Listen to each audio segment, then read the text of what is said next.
The centre point for and the focus for my workshops is connection, really looking at how an individual can become connected to themselves in a deep enough way to then lend itself to knowing how to connect more deeply with other people. It shouldn't just be that we, if we're struggling, we go to a therapist and they become the only person that's capable of supporting us. It needs to be a whole community approach. Yes, there's time for clinical intervention, and that can be incredibly helpful.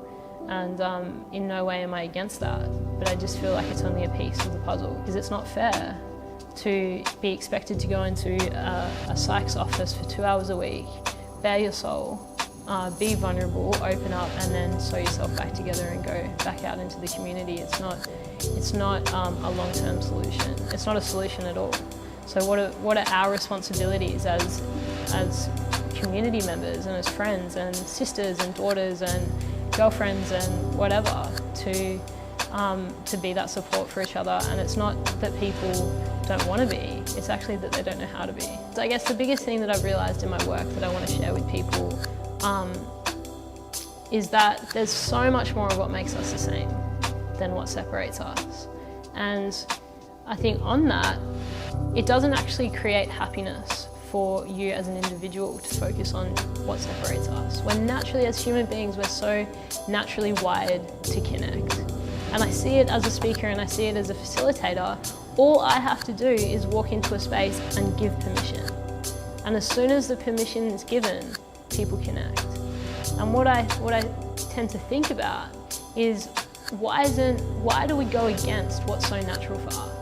Why is it awkward for us to walk into an elevator and introduce ourselves? Why has humanity gotten to a point where connection has become fundamentally unusual when it's actually one of the most natural things? And when you think about that, it comes with a natural desire to want to be vulnerable with each other.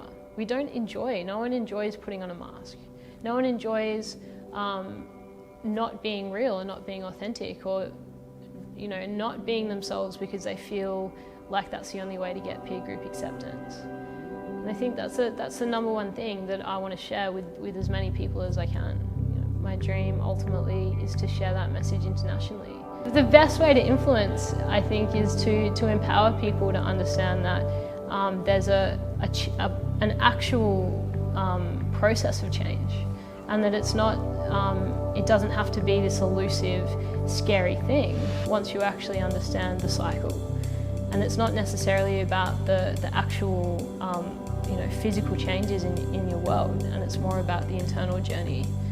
And I feel like when people are given the opportunity to really understand that and to explore that, then there's more permission that they naturally give to themselves and other people to go through that process.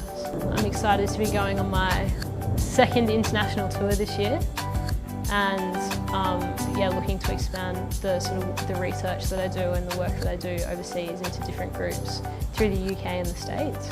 I've always felt that this message is completely universal, and that's what feeds my passion for it. It's not defined by race or by culture.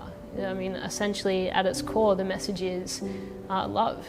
It's the universal language. Every single person needs it just as much as everyone else. It's where we grow. When we're given a space to be loved and accepted, that's really where we grow.